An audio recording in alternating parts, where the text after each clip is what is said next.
Okay, so last video we talked about the assessments, how the students take it, how you grade it.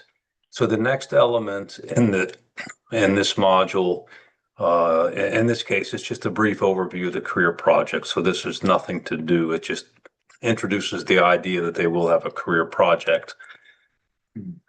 What will be in every module, and this is the most important thing that you could do in this class, are the discussions.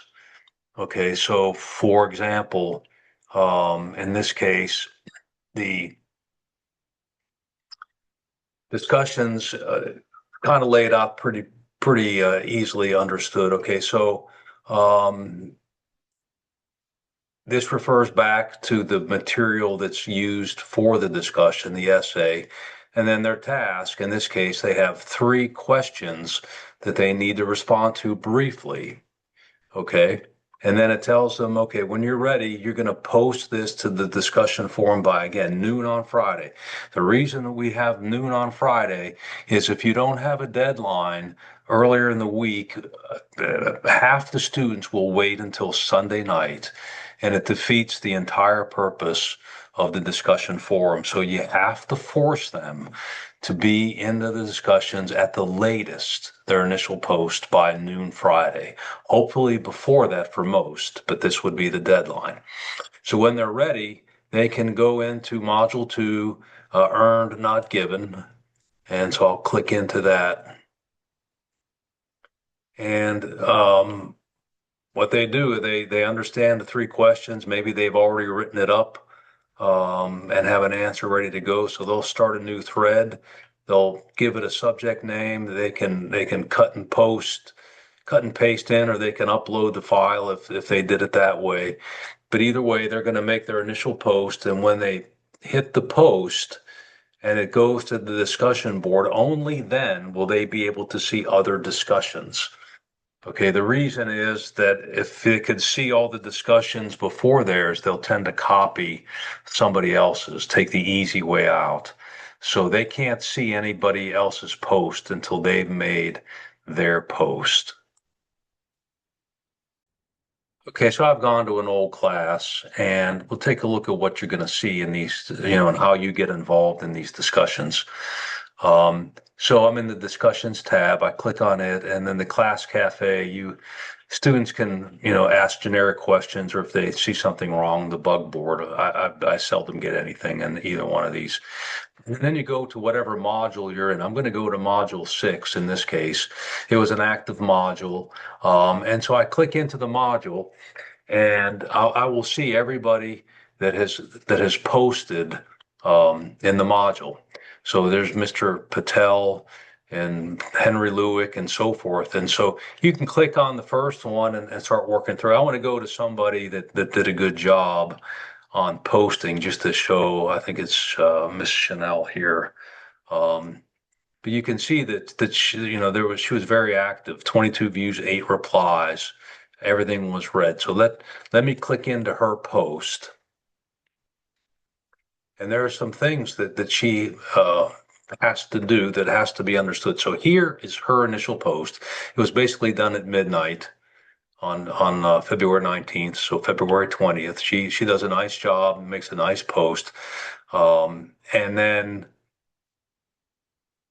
people began to reply to her post. So this Miss Patel, actually 15 minutes later, responded to her post. And so the requirement is, when you post your initial post, for the next 48 hours, the next 2 days, you are responsible to go back and look and see if anybody has responded to you, and to at least acknowledge that they have responded to you. Okay, this way I know that what I write gets written or gets read. Otherwise, students never come back to see the comments that are made. And again, that defeats the purpose of the discussion. So Ms. Patel responds to Chanel, and Chanel immediately, the next day, turns around and acknowledges, thank you. I read it, appreciate it. The next morning after I read it, I made a post to Chanel. Again, this is kind of long. You don't have to, it doesn't have to be much, but just make it that you've read the post and you're making a comment specific to her post. Do not make it generic, cut and paste, because the students will see that you're answering the same to everybody, and they'll figure that out real quick. And so you can see I made a post, and then Chanel the next day acknowledged my post. She made another little comment, which I just responded back, hey, just do your best. And she responded back to that. So she monitored the forum, the discussion forum very well, did everything she was supposed to. Another gentleman responded to her. She again responded back, acknowledging his post to her. So she did everything absolutely correct. Okay, so the only real comment that I make to students, when it comes to grading, I always refer back to just read my post to you if there's something they need to know. And so I spend a little bit of time on trying to give a good post in the forum and less time on the grading. So now I'll show you how you grade um, these posts. So I'm in the grade book, and I'm ready to grade the discussions. And again, this is the major grade in this class. So we were in module 6 and we were looking at Chanel. So let's take a look at now how I would grade her.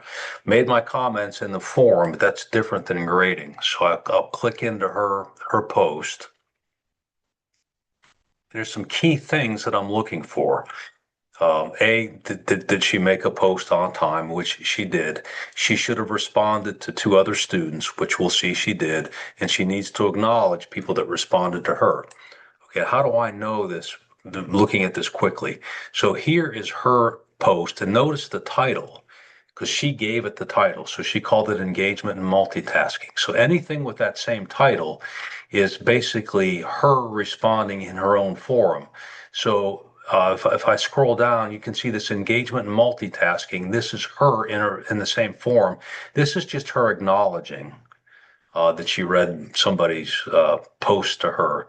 Now you can see this one's different. It says M6, Module 6, Engagement and Multitasking. So this is in somebody else's post that she made a comment to them. So here's one student that she responded to, and then you can see this M6 is also a different forum than hers. So these are the 2 students that she posted comments to. So she met the requirement of having responded to 2 students. And then we already know that she did a good job of acknowledging responses. So there is her acknowledgement. This is her post acknowledging. This is her post acknowledging. This is her post acknowledging. So she did everything right. 2 students she responded to and acknowledged everybody that responded to her. So when you go to grade it, I undid this, but you have her time, she posted on time, her analysis was good, she participated in the community. This means that she responded to 2 other people on time. She viewed all of her feedback in accordance with the requirements. So her overall score was a 6. And this is where I don't spend a lot of time writing anything up about her post. I made the comments. You can see, and I copy and paste a lot of these in. If somebody does everything right, I just paste this in, and notice that my specific feedback for you is included in my reply to your post. I'm not going to say again what I said in the forum. Okay, so the grading here can be pretty quick. You just quickly take a look. Did they hit the requirements of posting to 2 other students, acknowledging posts made to them in a timely manner? And then you got the rubric, bang, bang, bang, bang. You can copy and paste in some boilerplate for that particular score, and then grade it. You're done. And then you can just move on to the next. I'm just gonna, well, I can save it. I guess it doesn't matter. I'm gonna just, hit the next arrow, and I'll go to the next student. And let's see who this is, and see if they hit all the requirements. Okay, so this is a gentleman named Yanni. He is M6. Okay, so his post is M6. This is a different title. So this is him responding to somebody else. This is a different title. This is him responding to somebody else. M6, M6, M6 is him acknowledging posts made to him because that is the name of his post. So very quickly I go, yep, responded to 2 students, acknowledge people that responded to him, hit the rubric, give him a 6, and notice it's exactly the same that I posted on the other one because I'm cutting and pasting in a common feedback based on the scores that they get. So once the forums close, Sunday night, Monday morning, whenever, but not too long after the end of the module, go in and get these things graded to get them feedback. But you're going to get very good at this. You can do this really pretty quickly. Okay, so really important. These discussions are the bread and butter, really, of this course. Back to this discussion assignment. These were the questions they have to answer. This takes them to the forum, but again, all of these will explain. You've got to respond to 2 classmates. You got to continue the conversation on your post. So this gives them all the deadlines that they've got to go ahead and handle. One other thing I want to point out.